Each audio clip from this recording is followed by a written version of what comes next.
सर्वांना माझा स्नेहपूर्वक नमस्कार. आज आपण श्रीमद भगवद्गीतेतील सांख्य योग या नावाचा दुसरा अध्याय याचा मराठी अनुवाद बघणार आहोत. दुसऱ्या अध्यायात 1 ते 10 श्लोकांमध्ये अर्जुनाच्या मोहाच्या संदर्भात श्रीकृष्ण व अर्जुन यांचा संवाद आलेला आहे.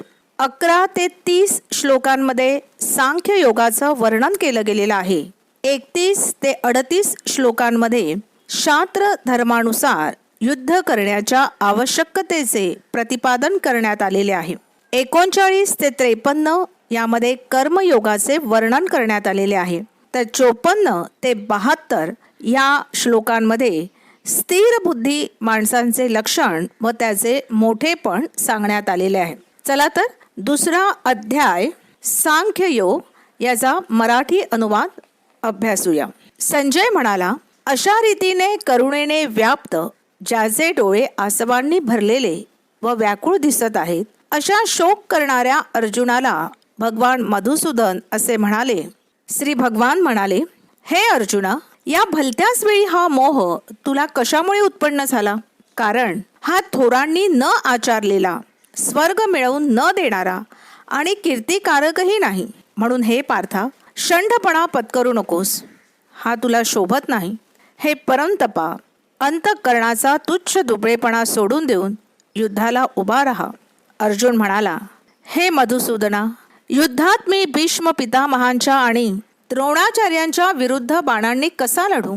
कारण हे अरिसूदना, ते दोघेही पूज्य आहेत. म्हणून या महानुभाव गुरुजनांना न मारता मी या जगात भिक्षा मागून खाणेही कल्याणकारक समजतो.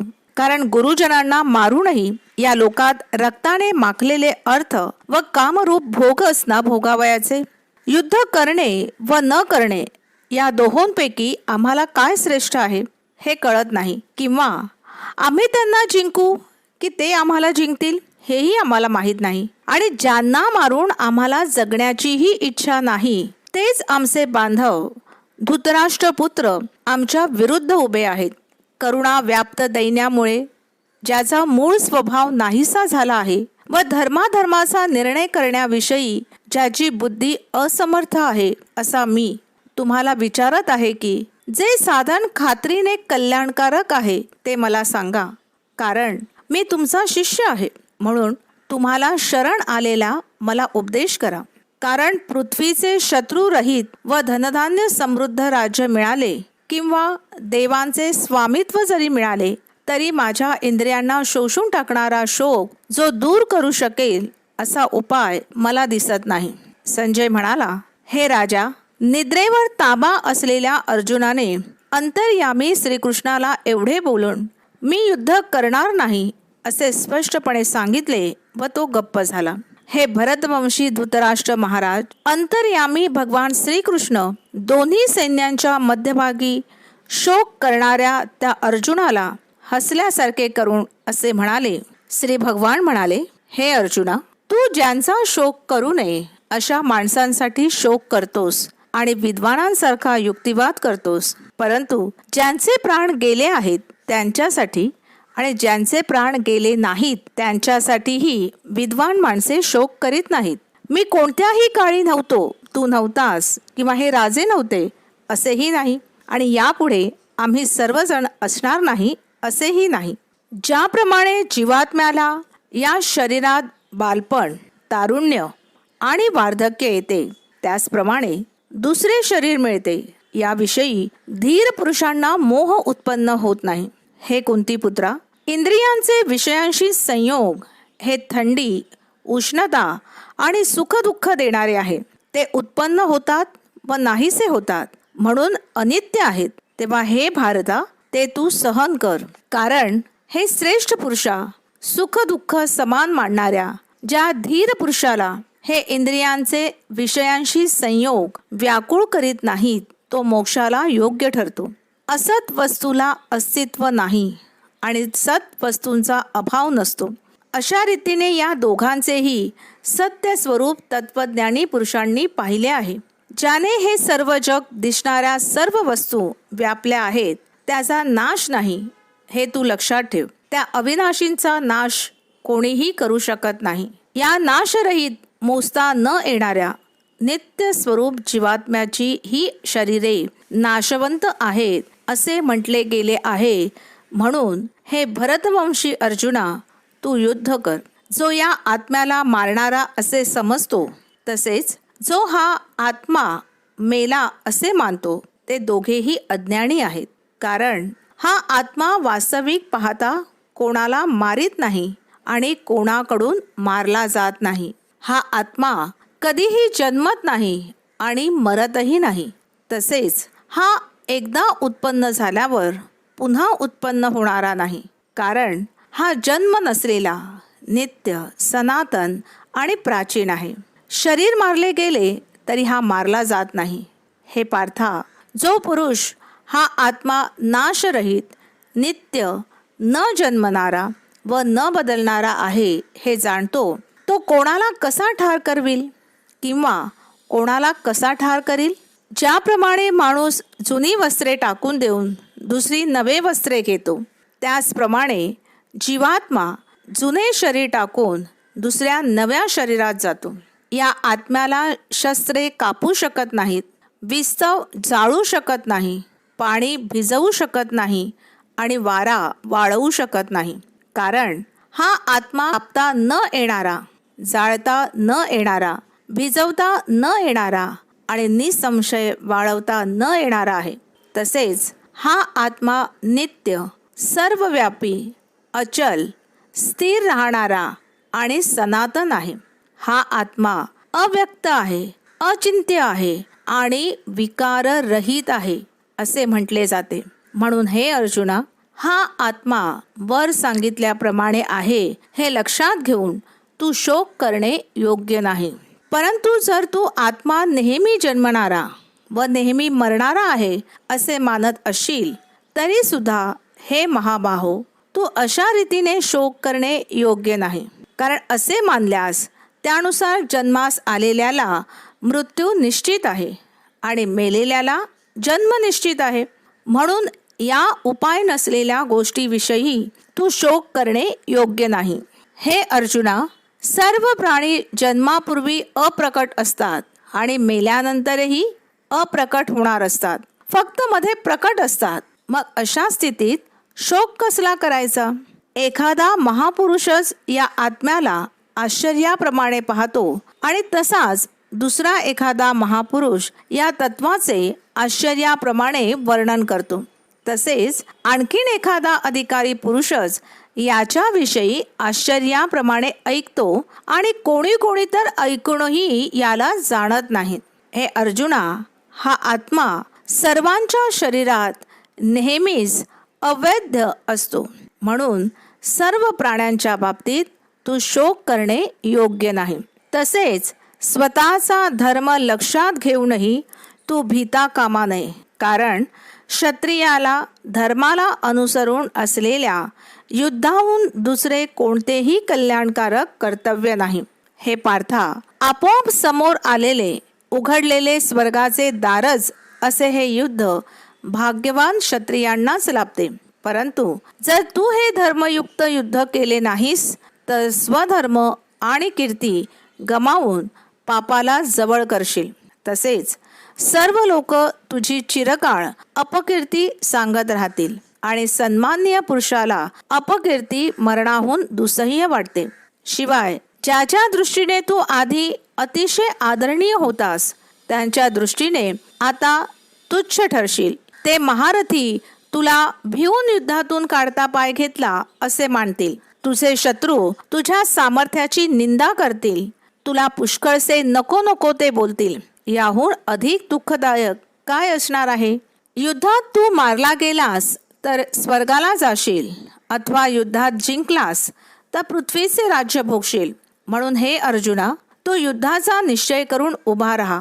जय, पराजय, फायदा, तोटा आणि सुखदुःख समान मानून युद्धाला तयार हो. अशा रीतीने युद्ध केलेस तर तुला पाप नाही लागणार.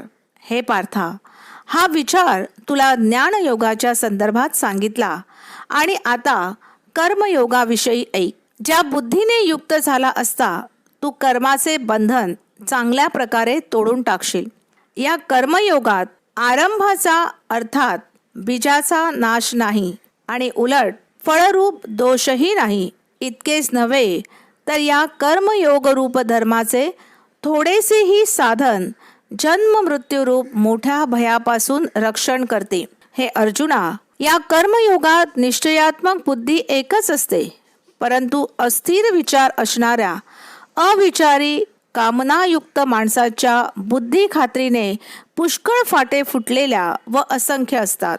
हे अर्जुना, जे भोगात रमलेले असतात, कर्मफलाची स्तुती करणाऱ्या वेदवाक्यांची ज्यांना आवड आहे, ज्यांच्या मते स्वर्ग हीच श्रेष्ठ मिळवण्याजोगी वस्तू आहे, स्वर्गाहून श्रेष्ठ दुसरी कोणतीही गोष्ट नाही, असे जे सांगतात ते अविवेकी लोक अशा प्रकारची जी पुष्पित म्हणजे दिखाऊ शोभायुक्त भाषा बोलत असतात, त्यांची ही भाषा जन्मरूप कर्मफल देणारी तसेच भोग व ऐश्वर्य मिळवण्यासाठी अनेक प्रकारच्या क्रियांचे वर्णन करणारी असते. या भाषेने ज्यांचे अंतःकरण आकृष्ट करून घेतले आहे, जे भोग व ऐश्वर्यात अत्यंत आसक्त आहेत, अशा पुरुषांची परमात्म्याविषयी निश्चयी बुद्धी असत नाही. हे अर्जुना, वेद वर सांगितल्याप्रमाणे तिन्ही गुणांचे कार्य असणारे सर्व भोग आणि त्यांची साधने सांगणारे आहेत. म्हणून तू ते भोग आणि त्यांच्या साधनांच्या बाबतीत आसक्ती बाळगू नकोस. तसेच सुखदुःखादी द्वंद्वांनी रहित नित्य वस्तू असणाऱ्या परमात्म्यात स्थित योगक्षेमाची इच्छा न बाळगणारा आणि अंतःकरणाला ताब्यात ठेवणारा हो. सर्व बाजूंनी भरलेला मोठा जलाशय मिळाल्यावर लहान जलाशयाची मनुष्याला जेवढी गरज असते, तेवढीच चांगल्या प्रकारे ब्रह्म जाणणाऱ्या ब्राह्मणाला वेदांची गरज उरते. तुला कर्म करण्याचा अधिकार आहे, त्याच्या फळाविषयी कधीही नाही. म्हणून तू कर्माच्या फळाची इच्छा करणारा होऊ नकोस. तसेच कर्म न करण्याचाही आग्रह धरू नकोस. हे धनंजया, तू आसक्ती सोडून तसेच सिद्धी आणि असिद्धीमध्ये समान भाव ठेवून योगात स्थिर होऊन कर्तव्य कर्मे कर. समतत्वालाच योग म्हटले आहे. जे काही कर्म केले जाईल ते पूर्ण होणे किंवा अर्धवट राहणे याविषयी व त्याच्या फलाविषयी समभाव ठेवणे याचंच नाव समत्व आहे. या समत्वरूप बुद्धी योगापेक्षा सकाम कर्म अत्यंत तुच्छ आहे. म्हणून हे धनंजया, तू समबुद्धीतच रक्षणाचा उपाय शोध, म्हणजे बुद्धियोगाचाच आश्रय घे. कारण फळाची इच्छा बाळगणारे अत्यंत दीन होत. समबुद्धीचा पुरुष पुण्य व पाप या दोघांचाही या जगात त्याग करतो, अर्थात त्यापासून मुक्त असतो. म्हणून तू समत्वरूप योगाला चिकटून राहा. हा समत्वरूप योगच कर्मातील दक्षता आहे, म्हणजेच कर्मबंधनातून सुटण्याचा उपाय आहे. कारण समबुद्धीने युक्त असलेले ज्ञानी लोक कर्मापासून उत्पन्न होणाऱ्या फळाचा त्याग करून जन्मरूप बंधनापासून मुक्त होऊन निर्विकार परमपदाला प्राप्त होतात. जेव्हा तुझी बुद्धी मोहरूपी चिखलाला पूर्णपणे पार करून जाईल, तेव्हा तू ऐकलेल्या व ऐकण्यासारख्या इह परलोकातील सर्व भोगांपासून विरक्त होशील. तऱ्हेतऱ्हेची वचने ऐकून विचलित झालेली तुझी बुद्धी जेव्हा परमात्म्यात अचलपणे स्थिर राहील, तेव्हा तू योगाला प्राप्त होशील, म्हणजेच तुझा परमात्म्याशी नित्य संयोग होईल. अर्जुनाने विचारले, हे केशवा, जो समाधीत परमात्म्याला प्राप्त झालेला आहे, अशा स्थिर बुद्धी पुरुषाचे लक्षण काय? तो स्थिर बुद्धी पुरुष कसा बोलतो, कसा बसतो आणि कसा चालतो? श्री भगवान म्हणाले, हे अर्जुना, ज्यावेळी हा पुरुष मनातील सर्व कामना पूर्णपणे टाकतो आणि आत्म्यानेच आत्म्याच्या ठिकाणी संतुष्ट राहतो, त्यावेळी त्याला स्थितप्रज्ञ म्हटले जाते. दुःखदायक प्रसंगी ज्याच्या मनाला खेद वाटत नाही, सुखाच्या प्राप्तीविषयी ज्याला मुळीच इच्छा नाही, तसेच ज्याचे प्रीती, भय व क्रोध नाहीसे झाले आहेत, असा मुनी स्थिर बुद्धी म्हटला जातो.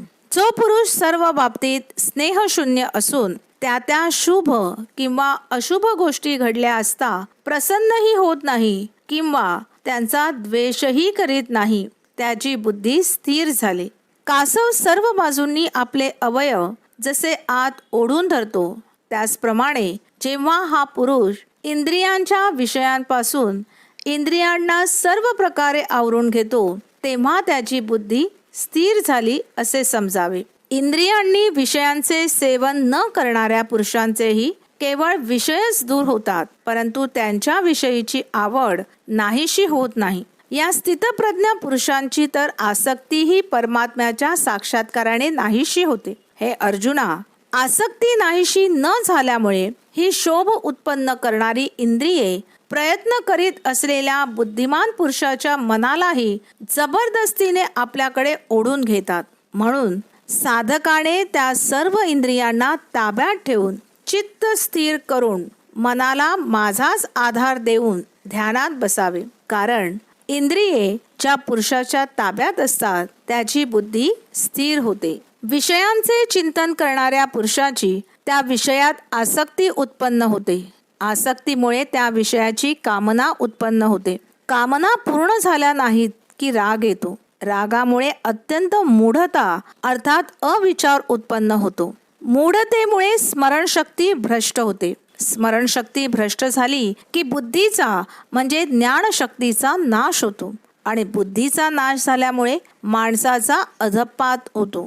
परंतु अंतःकरण ताब्यात ठेवलेला साधक आपल्या ताब्यात ठेवलेल्या रागद्वेषरहित इंद्रियांनी विषयांचा उपभोग घेत असूनही अंतःकरणाची प्रसन्नता प्राप्त करून घेतो. अंतःकरण प्रसन्न असल्यामुळे त्याची सर्व दुःखे नाहीशी होतात आणि त्या चित्त प्रसन्न असलेल्या कर्मयोग्याची बुद्धी तात्काळ सर्व गोष्टींपासून निवृत्त होऊन एका परमात्म्यामध्येच उत्तम प्रकारे स्थिर होते. मन आणि इंद्रिये न जिंकणाऱ्या पुरुषाच्या ठिकाणी निश्चयात्मक बुद्धी नसते आणि अशा अयुक्त पुरुषाच्या अंतःकरणात आस्तिक भावही नसतो. तसेच भावशून्य माणसाला शांती मिळत नाही. मग शांती नसलेल्या माणसाला सुख कोठून मिळणार? कारण ज्याप्रमाणे पाण्यात चालणाऱ्या नावेला वारा वाहून नेतो, त्याचप्रमाणे विषयात वावरणाऱ्या इंद्रियांपैकी मन ज्या इंद्रियाबरोबर राहते ते एकच इंद्रिय या अयुक्त पुरुषाची बुद्धी हिरावून घेते. म्हणून हे महाबाहो, ज्याची इंद्रिये इंद्रियांच्या विषयांपासून सर्व प्रकारे आवरून धरलेली असतात त्याची बुद्धी स्थिर असते. सर्व प्राण्यांच्या दृष्टीने जी रात्रीसारखी असते अशा नित्य ज्ञानस्वरूप परमानंदाच्या प्राप्तीत स्थितप्रज्ञ योगी जागतो आणि ज्या नाशवंत सांसारिक सुखाच्या प्राप्तीत सर्व प्राणी जागतात ती परमात्मा तत्व जाणणाऱ्या मुनीला रात्रीसारखी असते. ज्याप्रमाणे निरनिराळ्या नद्यांचे पाणी सर्व बाजूंनी भरलेल्या व स्थिर असलेल्या समुद्रात त्याला विचलित न करताही सामावून जाते, त्याचप्रमाणे सर्व भोग ज्या स्थितप्रज्ञ पुरुषांमध्ये कोणत्याही प्रकारचा विकार उत्पन्न न करताच सामावून जातात, तोच पुरुष परमशांतीला प्राप्त होतो. भोगाची इच्छा करणारा नव्हे, जो पुरुष सर्व कामनांचा त्याग करून ममता, अहंकार आणि इच्छा टाकून राहत असतो त्यालाच शांती मिळते. हे अर्जुना, ब्रह्माला प्राप्त झालेल्या पुरुषाची ही स्थिती आहे. ही प्राप्त झाल्याने योगी कधी मोहित होत नाही आणि अंतकाळीही या ब्राह्मी स्थितीत स्थिर होऊन ब्रह्मानंद मिळवतो. श्रीमद भगवद्गीतेतील श्रीकृष्ण अर्जुन संवादातील सांख्ययोग या नावाचा दुसरा अध्याय इथे संपलेला आहे. धन्यवाद.